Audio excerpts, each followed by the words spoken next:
You're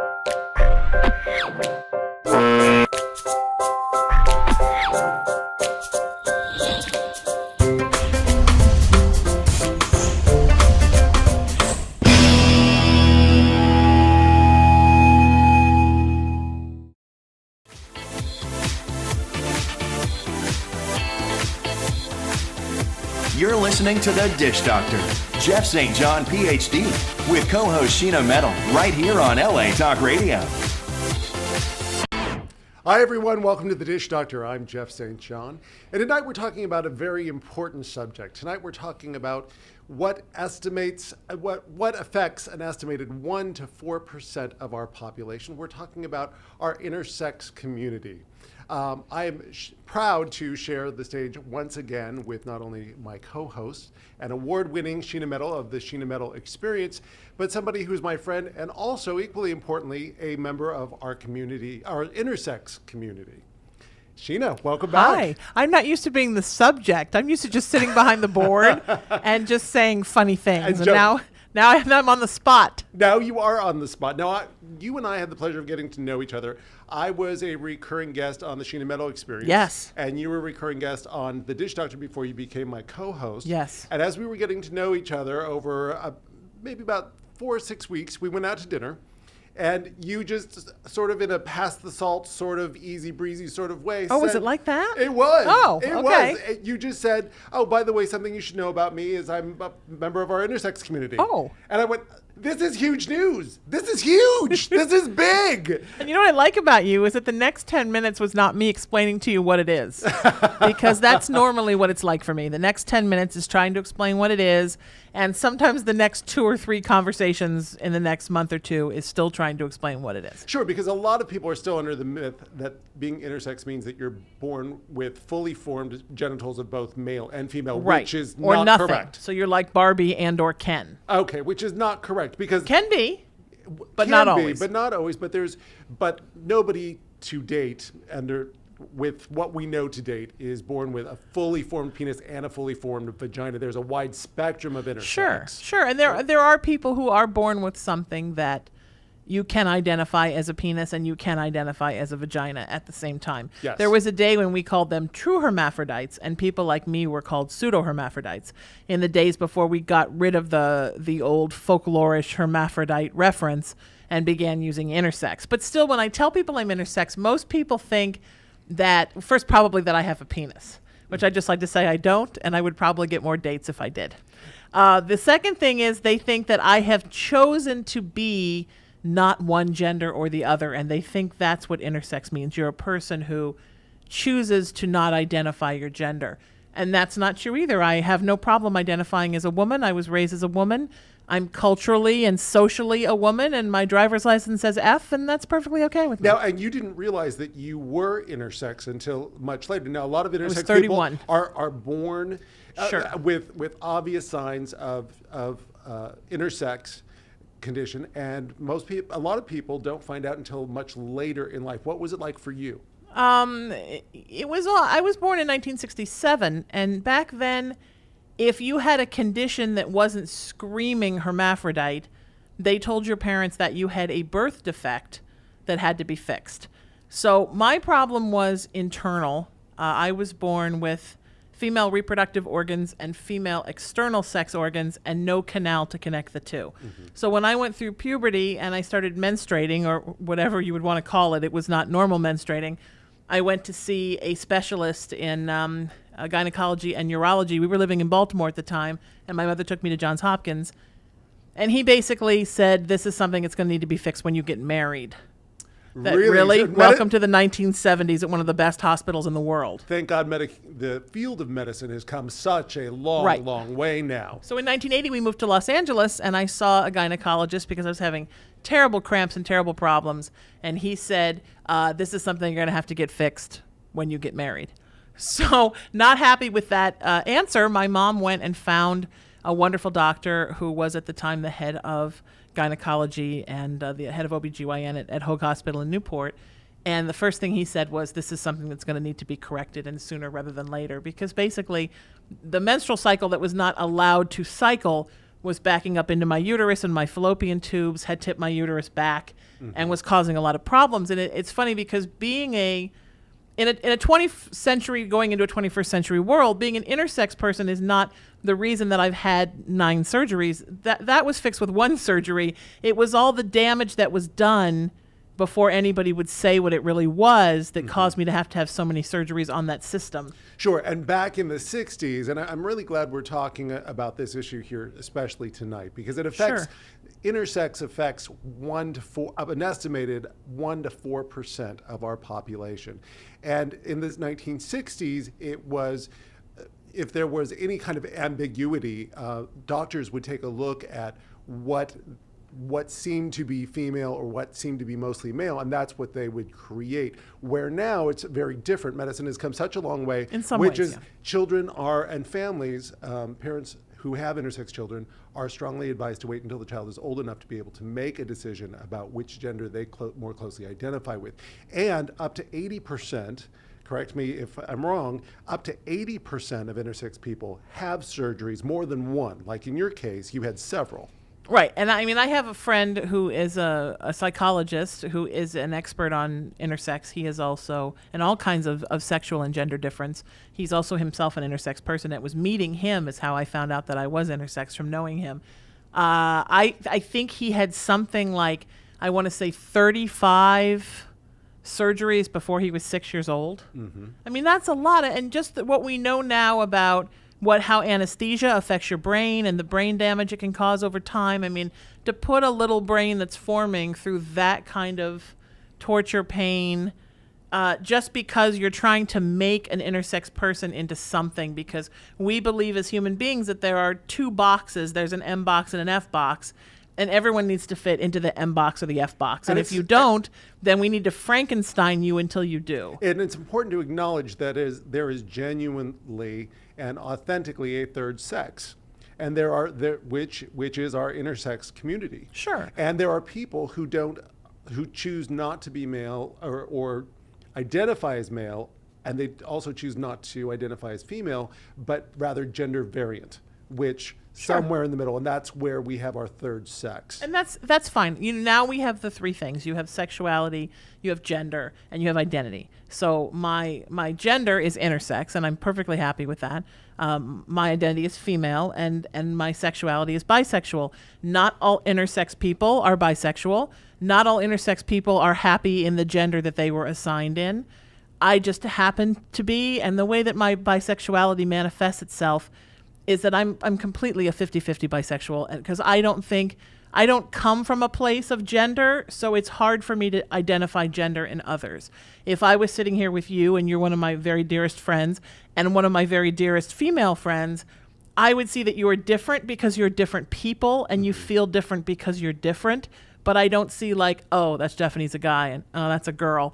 I don't think of people like that. I don't see people like that. So I tend to wind up partnering with people that have elements of both, no matter how they identify, and I love people for who they are and not for what gender they are. And that's hard for people to understand, because Sure. And it's been in my life, it's been harder for my gay friends to understand than it has been for my straight friends to understand. And would you say that it's important to acknowledge as well, because I feel very strongly about this, that when you're born intersex, that doesn't mean that you're automatically handed a sexuality card and you're automatically handed an orientation card that goes along with that. We're talking about very separate issues. We are, and I have met intersex people through my travels as an intersex person and through being a spokesperson for it, that very much feel like they assigned me the wrong way, and I wish I could go back. For me, it manifests in this really interesting way where I find gender to be not interesting. I don't see it. I don't think about it. It's not anything for me. And I think that maybe someday as human beings, we will evolve out of a place where gender is no longer important, where you can identify within you the things that are male and or female. Absolutely. And be okay with that. But you don't base your whole life on I am this or I am this. But there are many intersex people who feel like, they were robbed. Sure. They want what they had back. They wish they had had a choice of which way to be assigned. People ask me all the time. The second question, once I explain it, Jeff, is usually, do you wish you were the other sex? Do you wish you were a man? Well, I wouldn't have any clothes. No, I don't wish I was a man. I don't think I wouldn't feel any different as a man. My friend who's the psychologist, his name is Dr. Tiger DeVore. And he said a beautiful thing the first time that he did my radio show here at LA Talk Radio. The first time I met him on a radio show was how I found out I was intersex. He said that I can dress in a business suit or I can dress in drag. I still feel like I'm in a costume. And it's kind of like that. You feel sort of like I belong in this woman role, but I don't. But if I was a man, I wouldn't belong there either. Now, did you always feel that way growing up? Did you feel like something was off? I thought I was an alien. Okay. So you grew up really feeling like that there was something going on with you that wasn't going Yes. on with every other kid. Yes, and I am, growing and up. this is kind of the last closet for me to come out of. I've been out of 16 closets, I think. But I'm a gifted person. I'm part of the gifted world, and I just think it sounds so obnoxious when you say it, but it's true. And it's also a community that's misunderstood and needs help. My mother is also gifted. So when I would go to my mother and say, I feel weird, I don't feel like everybody else, I don't seem to fit in with the girls, and I don't fit in with the guys, she would say, well, honey, you have a very high IQ, and we all feel that way. But that's not really true, because my mom's a much better girl than I am. So I always felt like I didn't belong anywhere. And like I was always sort of standing apart from everybody else. And I never could figure out why. And where most people find out they're intersex and they freak, I was relieved. I felt like, oh, now I finally know what this is. So you finally get it. Oh, I get so it now. now all of the calibers are starting to really And it was a click complete for you. accident. I was working on the Howard Stern show at the time on a show called The Nasty Man. My co-host, The Nasty Man, was a darling, lovely man who taught me a lot about radio, and we're still very good friends. But he knew nothing about the community. It was kind of a Jerry Springer sideshow kind of show, and it was, wow, we're going to have a hermaphrodite. So a man comes in, this big, beautiful bodybuilder man with this lovely-looking Asian woman. We didn't even know which one was the hermaphrodite. And then we realized it was him. And he started speaking, and I was speaking, and he kept saying, you have such a grasp of this community for someone who's not part of the community. And I kept thinking, yeah, what is the deal with that? What and is that about? Loved him. He had these beautiful feminine hands and beautiful feminine eyes, but he was very masculine and had a very deep masculine voice with sort of a feminine spirit to it. And I just thought he was the most beautiful mixture of things. I didn't know, I'd never seen or known anybody like that before. So a guy had called in who had had a hernia removed from underneath his scrotum.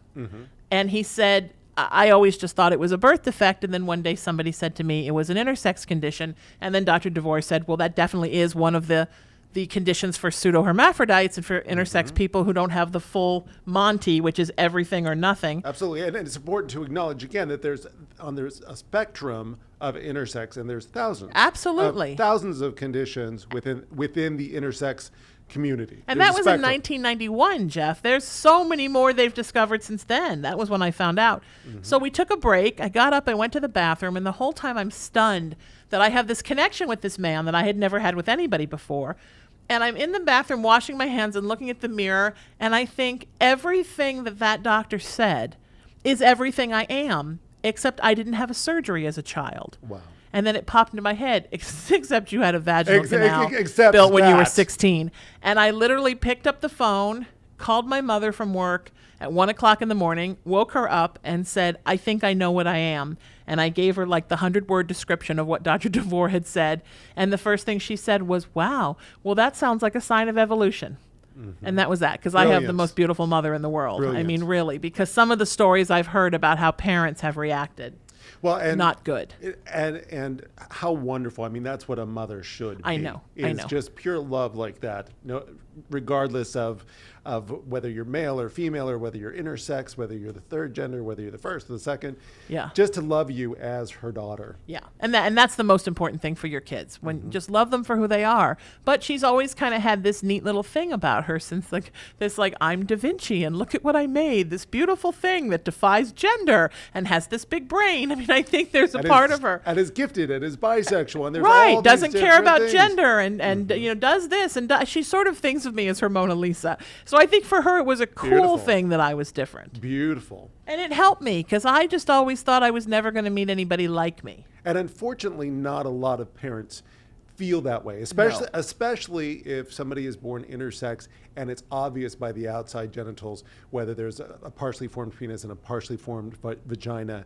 That a lot of parents feel an immediacy to be able to assign a gender, and now medicine has come so far where it's strongly encouraged for parents to wait until the child is old enough to be able to be a part of that decision-making process. And the LGBT community has now extended itself to be the LGBTQIA community to be able to bring more attention to our intersex community as well, too. And honestly, they should bring more attention. And that's something that I'm working towards. And not because I'm some kind of an intersex militant person, because you certainly know as one of my dearest friends that I'm not. Absolutely. But because But very involved and very compassionate.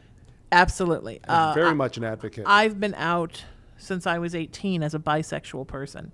And I've had a pretty rough road with a lot of people in the gay community. In all honesty, a harder road than I've had with any of my straight friends about it. Mm-hmm. And I really feel like there are letters in the community that the first two letters need to really extend more education and love and family feelings towards. So you're talking about lesbians and gays in general, Yes. really embracing. Now, is it that about being intersex, or is that about being bisexual, or both? Both, and I think the Both. trans people as well. Mm-hmm. And I think what's going to change that is the next generation that now identifies as gender queer or as asexual, and they just choose not to have a gender because they just don't want to feel, they don't think it's important. Sure, and we call that gender variant. Right, and that is going to change the lives of everyone who has a gender or sexual difference forever. Absolutely, and in that kind of situation, I had an experience when we've talked about this before. I went to go pick up. I was getting through the flu, and I went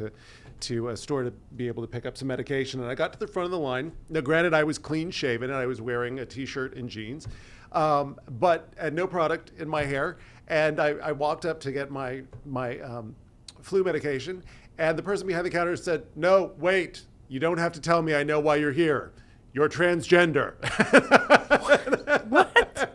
I was not offended. However, I could see how other people would be offended that somebody would just naturally assume that they are a certain gender, whether it's transgender or whether it's gender variant or whether it's male or whether it's female. And again, I was not offended, but I could see how other people would be offended. And when Yes. you say not to assume anybody is male or female, absolutely not. or No. intersex, just depending on the way that they look. No, and absolutely. And no human being should profile another human being based on their look. Mm-hmm. However, period, next paragraph, it is very common for intersex people to be referred to as transgender and for people to assume that we are transgender, because I think we're having a hard enough time as the average human wrapping our brain around what transgender is.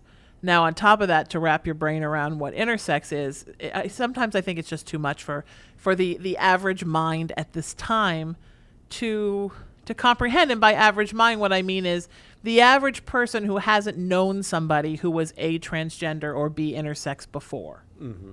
Because, an average person who lives their life and doesn't encounter a lot of social, intellectual, body, or gender differences doesn't really know anything about it. So, if you've never had a friend in a wheelchair, you don't really know what their life is like every day. If you've never had a gay friend, you don't really know what the community is. If you've never known a transgender person, you don't know what that is.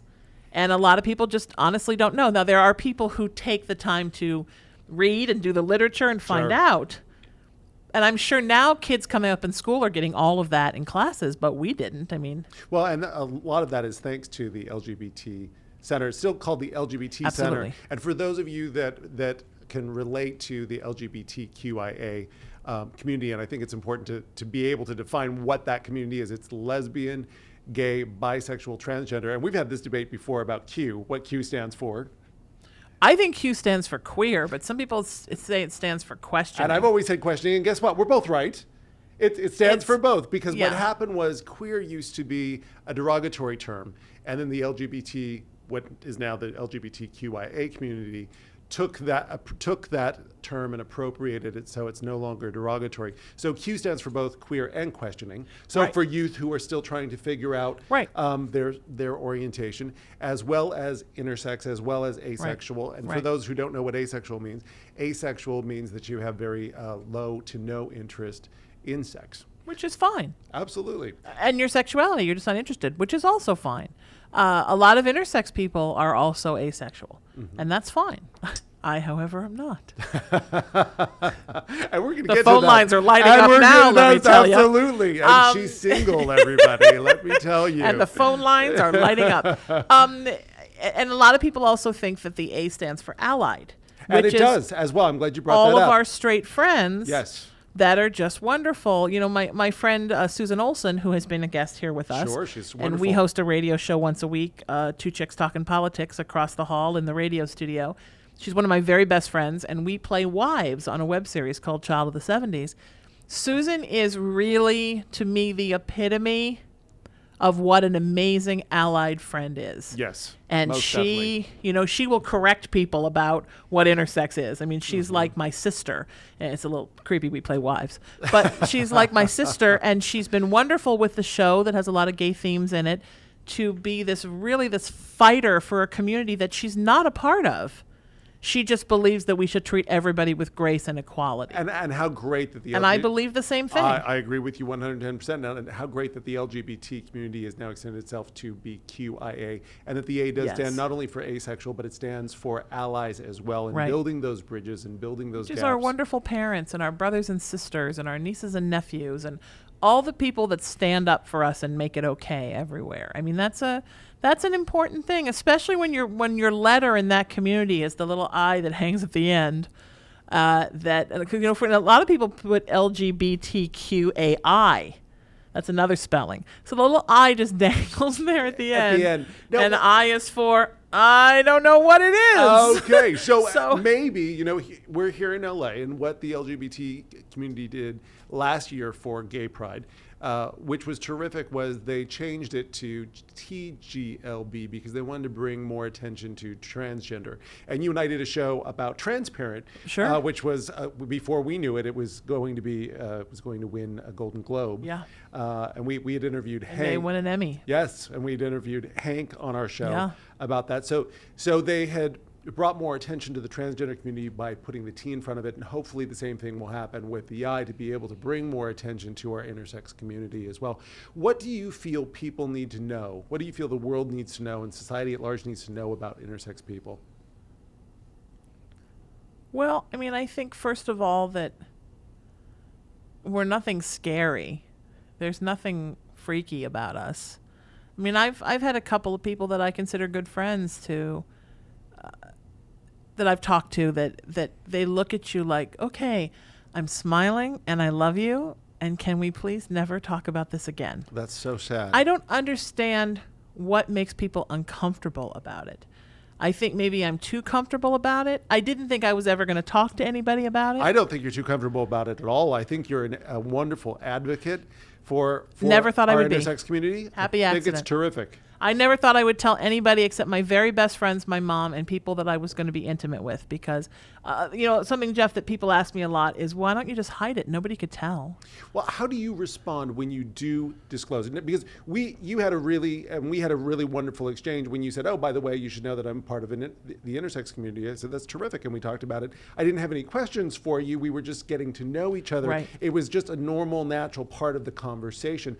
How do you respond, though, to those that do respond differently than what I did, where they're smiling but they don't know what to say, or they're wanting you not to talk about it? How do you feel, and how do you respond to those reactions? It used to make me upset, and I have to tell you, when I found out I was in a relationship with a wonderful man who is still one of my dearest friends, and I had to tell him in the middle of our 10-year relationship when I found out. Mm-hmm. He was beautiful and wonderful and thought it was this fascinating, bizarre, different thing, but I was still keeping it very quiet. Mm-hmm. And then I got into a relationship with a woman, so I was now part of the LGBT community full on, and I expected to be embraced, and I was not embraced by her. I was not embraced by her friends. It was sad. this one day, it was this, how come you have to be the advocate for bisexuals and intersex people everywhere? Why do you have to be the warrior? Well, I didn't mean to be a warrior, Jeff. You know me. I'm not a loudmouth warrior. I'm very quiet in my real life. Actually, you're much more of a lover than you are a fighter. I'm a You're lover, one of the not a most. fighter. You're a loving, gentle, Yes. kind, Lead with compassionate love. person. I was in a play, and the director was a lesbian, and we were at the table read. And I think I was asked to be in it because she knew I was involved with a woman, so she thought I was a lesbian. And another girl at the table, not me, divulged that she was not a lesbian, she was bisexual. And there was some unpleasant things said about bisexuals. And I felt at that point I needed to disclose what I was. Terrific. Good And for you. it did not go over well. And in the process of that, one of the producers of the play had been listening to my radio shows and had found the first radio show. I finally got the guts to contact Dr. Tiger DeVore and ask him to come and do my radio show. Still not ever intending to tell anybody I was intersex, just to give him exposure. And we were talking, and I was identifying as bisexual. And once again, he was telling me, what a terrific intersex person I'd make because I seem to know all about it. And I was feeling like a liar. And then he said that at that time they were saying 1 in 100 people to 1 in 250 was, like you said, Jeff, they go up all the time, the stats. Sure. Was an intersex person, and there was nobody who was a public person that would talk about it. And so I started talking about it, and I told him the story about how I had met him and what happened. We were together the first time and how he had changed my life. And I was terrified, but then it was out. So once it was out, it couldn't go back in. And it's hard when you're with somebody in a romantic relationship that is not supportive of it and then has other friends that are lesbians that are not supportive of it. And I hate to say this, but it's been the hardest for me from the lesbian community, maybe because I'm female, but I'm sure there are gay men that are terrible too. I believe that the gay men in my life are the sprinkles on the cupcake of everything. My friends have been amazing. And my gay male friends have been the ones that are the most informed and know the most about the community. Sure. I expect that you would because you are a person who is a therapist, and I'm also very involved in the LGBTQ community. Right. You have a lot of people that you work with and counsel, and you're a learned person. So I would expect that you would. But what a shock that you got such a negative reaction from our LGBTQA. Not the I so much, but QA community, because most people would just anticipate, and falsely so, that the LGBTQA community would just embrace you with open arms, and not so. It sounds like you got it from your straight friends as well as everybody on the spectrum of sexuality, a real negative reaction to coming out as intersex. Never a negative reaction from a straight friend, just kind of an idea of, thank you for telling me that, and the implication of, now let's not ever tell anybody else. Yeah, and that sounds negative to me. Because if it's positive, let's just not make it a secret. Right. Let's just always But I talk have to tell you about it when it something comes out. interesting. Those reactions both came from women that were straight. So my straight male friends, my gay male friends, have all been wonderful, which is interesting because you would think, I think there's a big misnomer. We should talk about this sometime. You'd think it would be the other way There's around. a big misnomer about men and what they can handle and how they are. I have always found that men are very tolerant of things. Now, maybe if I was a man, it would have been a different story. I don't think you would have felt differently, but maybe there are certain men that would have felt differently. But all of my male friends were amazing. My gay male friends were the best. And like I said, my gay male friends really knew a lot more about the community and about the trans community than I was expecting. I have, of course, a bevy of best girlfriends that were wonderful. But a lot of my best girlfriends are straight or bisexual. And I think if you're bisexual, it's easy enough to understand because you already sort of live in that 1 foot here and 1 foot there for sexuality, so you get how you could for gender. But So yeah. you really built your own extended family. I mean, your mother was wonderful. Your Right. gay male friends were terrific. Most men in your life were Are fantastic wonderful. about it. But there's a large section of society that was not. So you set out to build your own village of support and Right. extended family of people who were. Yeah. Now, and I think the LGBT community has come a long way in including and raising up mentors, not turning agree. somebody intersex, but being able to highlight and spotlight Sure. those who are within the spectrum of intersex. I agree, and I think we're learning now. And I think the younger generation that's coming up, of gays, of lesbians, of trans people, of people that identify gender queer, of intersex people, of allieds, I think they just don't even care. Because I teach at Models of Pride every year, which is the Gay and Lesbian Center has a wonderful charity called Life Works, which is mentors homeless gay youth of all of the letters. And my first year was at Loyola, and then at Occidental, and then the last 2 years, it's Loyola this year, the extra 2 years were at USC. And it's gay youth from 12 to 22, I believe. Those kids, and they always want me to say I'm intersex because it's like a novelty.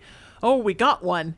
Those kids could care less, and I go to teach them radio, and the whole workshop becomes about me being intersex, and they're just fascinated, and they have a million questions, boys and girls, and they couldn't care at all. But I really believe, and I've spent many years trying to understand it, and you and I have talked about this off air as friends, I really believe the problems that I have had from the lesbian community have to do with the fact that women on a whole, as a minority community themselves, even though we're the majority on the earth, have spent their whole lives fighting against oppression. And in many cases, rightfully so. And is it ironic that the majority who feels like the minority because of oppression, who have been oppressed, you feel oppressed by because you're intersex?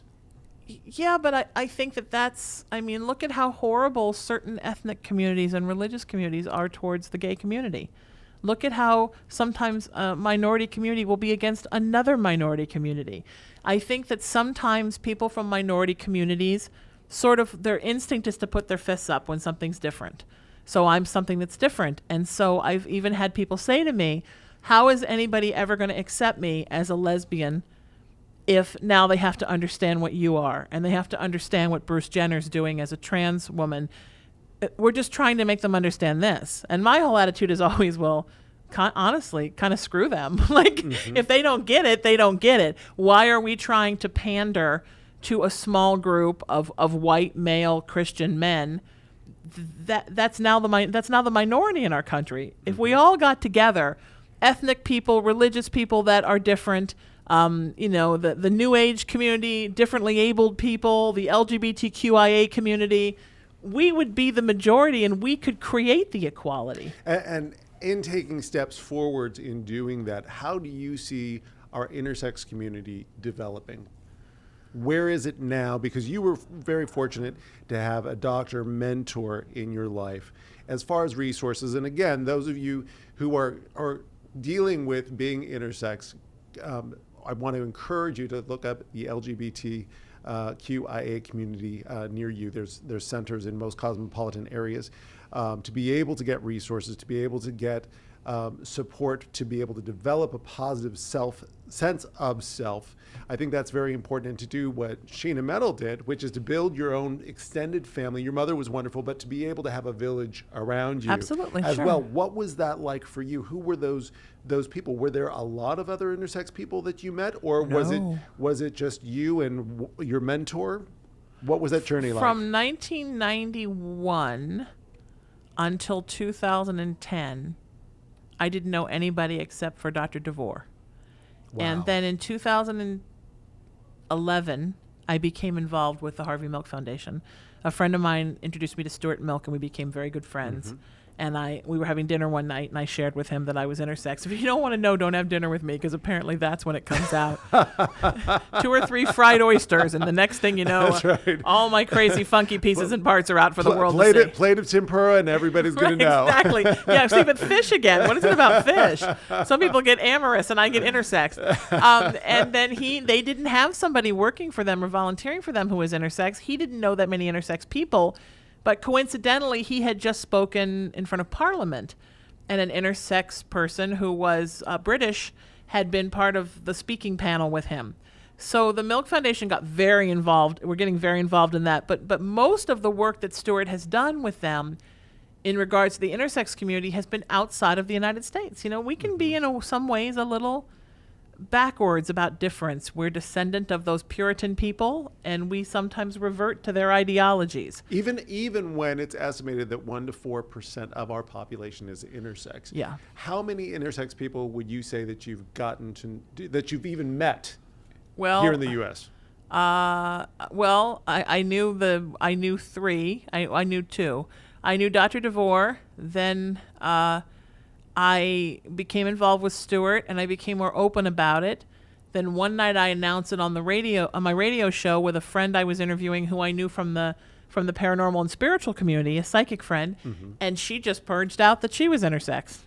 So then I had Terrific. two people that I knew, and then a friend of mine who was very involved in the occult communities. In the occult world, intersex people are considered kind of a fun novelty because they believe, like in mythology, that we were the children of Hermes and Aphrodites, and we were demigods, and they kind of believe in that stuff. So this lovely friend sort of attached himself to me, and he kept saying, "You need to meet Hida Valoria. She runs the Organization for International Intersex, the United States chapter." And I had sent her an email and not heard back from her. And then he said, "Well, send her one again." And I did. And she called me on the phone and said, "I have your email from last summer, and I've been meaning to call you back, and I didn't because I had a family emergency. She had a family member die. And I've been thinking about you this whole year." And we became instantly friends.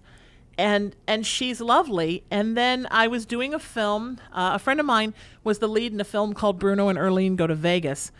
And one of the lead characters was intersex, the other character was not hers. And the director said, "I'm in this quandary because I really want to make this movie. I don't know if it's right. I don't know any intersex people." And she said, "Well, that's weird because one of my best friends is intersex." And she hooked me up with him, and I consulted on the film, and then was in it a little bit. And then it premiered at Outfest here in LA and at the West End Festival in London. He was a British director, and they wanted to talk to somebody who was intersex. So he hooked me up with an interview with Gay Star News that then got picked up by the Huffington Post. And then I was really out of the closet. And then people Good for knew. you. And Good for it you. wasn't that I had been trying to come out since 2010. It was just that for some reason it wasn't until those two articles that it really picked up steam. Now I hear from intersex people all over the world. Fantastic. So up until then, you had known four. And I one had known is three. Three. And one was the leader of an organization. To mention that organization again and how The people Organization for International Intersex, OIS, and Hida Valoria runs the United States chapter. You can also look up Dr. Tiger DeVore. He is a foremost expert on the intersex community and on all kinds of sexual and gender differences. He's a wonderful therapist, and he does do therapeutic sessions by phone, and he speaks places. Hida speaks places. They know each other. It was like I suddenly, between Stuart Milk and the two of them, I fell into this beautiful, warm, safe place. Sure. So I consider that my journey was so much easier than most people's. I had my wonderful mom who supported me. I have these three wonderful friends that know more about who I am than I do.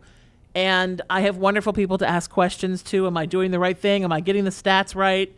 And it's a beautiful thing to be surrounded by love and people that are like you. And I try to use that luck to pass on to other people Sure. And it's that beautiful. are scared and they need someone to say, it's okay. It's okay. And it's beautiful to be you because, like you said, not everybody, although it's an important issue and it's a life-defining issue to deal with and to develop a positive sense of self around, up to 60% of intersex people live as a gender that they were not assigned to.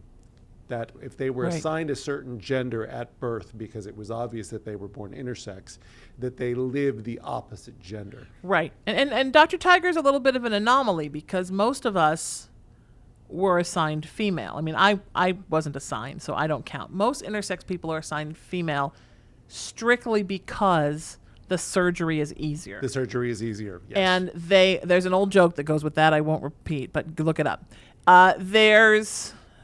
The problem is it's done before a chromosomal test is done, or it used to be. It's done before a therapist has sat down and talked to a child about how they feel. Right, because the child's not even old enough to talk. The child's born, Right. and then the parents feel this anxiety and the stress to automatically assign a gender. There are a lot of girls in this community that wish they were boys. I am not one of them, but there are many girls who wish they were boys.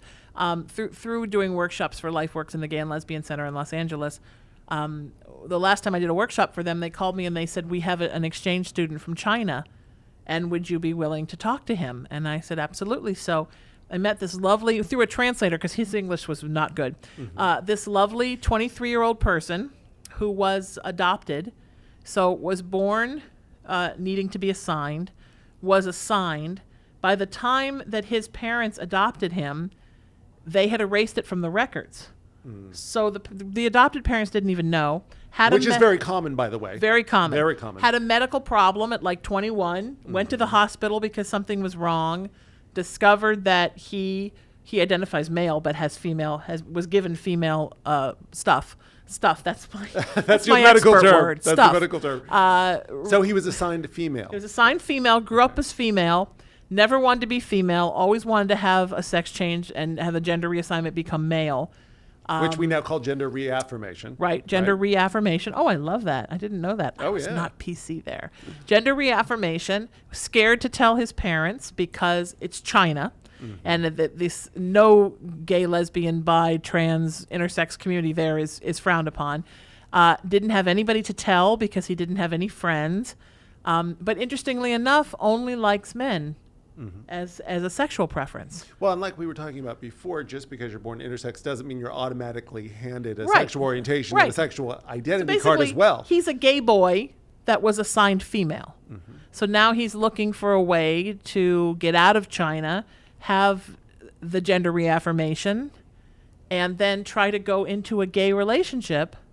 And right now, when I met him, he had a boyfriend, but the boyfriend didn't know that he didn't have boy parts. Okay. So that's a whole nother struggle now, right? Absolutely. Now you're going to be... Absolutely. Now, would you say, as an intersex person, and I want to get to some advice for Sure, our intersex please. community as That's- well. that's where you come in. So, well, we'll work on that together. Okay. Let me ask you this: Would you say that being an intersex person that is the life-defining issue for you, or would you say that is a life-defining issue for you? I would say it's a life-defining issue for me. I don't think that gender's important enough. Okay. And I wouldn't even say that if everybody didn't make so much hubbubaloo about it, and if I hadn't had to struggle through this and that, and if I wasn't now a spokesperson for it, an accidental spokesperson for it, I wouldn't even give it a second thought.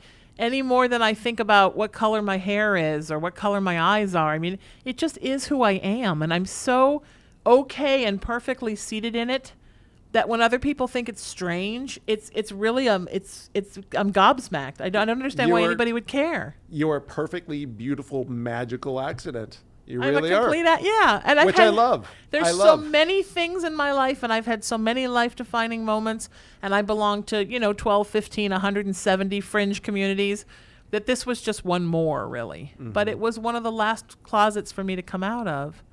And, and who knows, maybe my mom's right. Maybe for some reason we're evolving in different directions, and intersex people really are going to evolve into a third gender where there are as many of us as there are women or men. And for those of you who are the estimated 1 to 4% of our intersex community, some things that we've talked about here tonight, which I think are really important to keep in mind, I call them recipes for happiness. And Sheena, maybe you would agree with me, which is one, don't assume that somebody's intersex based on the way that they look. Right? Not at all. Look at me. I don't seem like a guy, do I? Not at all. You've got this beautiful mix of both masculine and feminine. I don't seem like a guy, do I?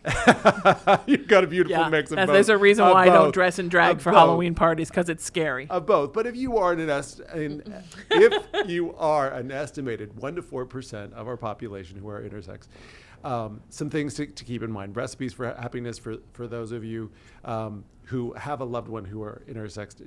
Don't judge a book by its cover. Don't assume that somebody's intersex just by the way that they look. Don't assume that they have a certain type of sexual orientation, whether it be gay or straight or bi or asexual, based on their being intersex, as well as keep in mind that this is a third gender. Somebody may be very proud and have every right to feel proud of being that third gender, that intersex, part of the intersex community, and may choose to identify as gender variant, which I think is a very beautiful thing, and I think is an up and coming thing, and I think we're going to be seeing a lot more of in our society as well. And if you are one of the estimated 1 to 4% of intersex people in our community, also reach out and get help. Again, there is an LGBT, and eventually I believe that's going to be changed to LGBTQIA centers in most cosmopolitan areas. Google that, look for locations in your area nearest you, be able to get support, be able to, although this is not something that needs to be corrected, it is a condition that most people don't understand, and it's going to be important for you to be able to develop a positive sense of self and a positive sense of self-esteem. Sheena, would you agree? Absolutely. Just be you, and don't put yourself in a box, and don't do anything drastic until you figure out who you are. Because I think that I worry sometimes that a lot of people who think they're one thing, I mean, we're talking 1 to 4%. That could be 1 in 25 people. It could be. Don't do anything rash until you figure out who you are. If you have questions, find an intersex person and talk to them. Have a chromosomal test. Talk to a doctor about the different conditions. And it's okay to just live in the middle. We don't always have to. Absolutely. And remember, when we're talking about intersex, we're not talking about just the myth of what people used to believe, which is somebody's born with a fully formed penis and a fully formed vagina. We're talking about a very wide spectrum here as well. So that you may look completely male or completely female on the outside, but your insides are different. And we're not all demigods. But I am. Just me. You are wonderful. I'm You a are demigod. absolutely, you are so incredibly talented. Speaking of that big brain of yours that you were talking about earlier, God, that horrible thing. you've got an amazing thing talking about sexuality. You've got something amazing coming up this weekend, which brings me to Dish Destinations, places to go around town. Tell us about it. Every year, I direct and produce, and I'm in a production of the Vagina Monologues. I think I worked so hard to get a vagina that worked that now is how I give back. And I do it every year, and I open cast it, which means as many actresses as you can use in it. This year it's 26, and then every night I do a completely different cast, and I work solely with actresses that I have had on my radio shows here at LA Talk Radio, or that I know from things I've done in theater, and I do it every year at this wonderful theater company, Ensemble Studio Theater LA. I've been on their board of directors for 3 years, and this year I'm one of their artistic directors. So it's kind of like being in a place I love, for a company I love, doing this wonderful show that I love, for charities I love, and using a bunch of women that I love. Outstanding. I can't wait. I'm going to be there. I already Opening have night. my tickets. I can't wait. It's going to be fantastic. So excited you're coming. And where can people get tickets? You can go to VDAY, that's VDAY, LosAngeles.com. Click on the ticket link, and you can come to any of the shows, or if you're out of town you can't make it, we have a donate link that goes to the charities, and it benefits Eve Ensler's charity V-Day, and it also benefits my friend Allison Arngrim, who was on Little House on the Prairie when she was little. She's great. She's amazing. She is a spokesperson for a wonderful charity called Protect.org that allows their people go out and they meet with congressmen and senators, and they change the child abuse and sexual abuse rules on the books so that children are more protected from violence. And Sheena Metal from the award-winning Sheena Metal Experience. Where can people reach you, my friend? You can find me at SheenaMetalExperience.com. That's probably the easiest way. And of course, I'm on Facebook, Twitter, Instagram. Find me. I'm very accessible to talk to. And sometimes I get a little busy. It may take a couple of days, but I eventually get back to everybody. Wonderful. And after you go and see Sheena's Vagina Monologue show, there's other Dish destinations. Check out Riu Palace for all-inclusive travel plans, both summer and winter. You can save yourself up to 60%. That's going on now. Check it out at Travelocity.com. Also, we've got our Dish Picks, meals, deals, and total Oh my goodness. steals. I have got some places that I want to turn you on to, my friend, which is I'm going so to be excited. fantastic. I'll go everywhere twice. There is the Los Angelinos Hotel, and they have atop of their restaurant a place called West Restaurant. Now, when it comes to meal deal or total steal, it is usually a meal, but here's how you get a deal. Now, you know LA prices, they're very expensive. Sure. Right? Sunday brunch can charge $100, $125 Absolutely. per person. They are, on special occasions, they are a $65 brunch. 60, that's about half. You save Wow. 50%, and this is an all-you-can-eat brunch with bottomless drinks as well. Wow. Yeah, save about 50% on special occasions at West at the Los Angelinos restaurant. Another place atop of the Beverly Hills Montage Hotel They're moderately priced. That's a meal, but here's how to get a deal, which is go for lunch. It's about half the price, and it's on the lower end of most Beverly Hills prices, which is about probably between the $20 and $28 range. You can also go and you can get appetizers for about $10, $15, which makes it more of a steal for Beverly Hills prices, right? And last but not least, if you find yourself in Flint Ridge, Pasadena area, check out Flint Ridge proper. Most perfect, most authentic Italian food you are going to find anywhere. Wow. Absolutely anywhere. How is he the skinny one? He eats everywhere. You know, I save it up for our restaurant reviews that we do, and we're going out afterwards to be able to talk about our next show, which I can't wait to do with you. Unfortunately, that is all the time we have for today. This is the Dish Doctor, Jeff St. John, and remember, your better living starts here.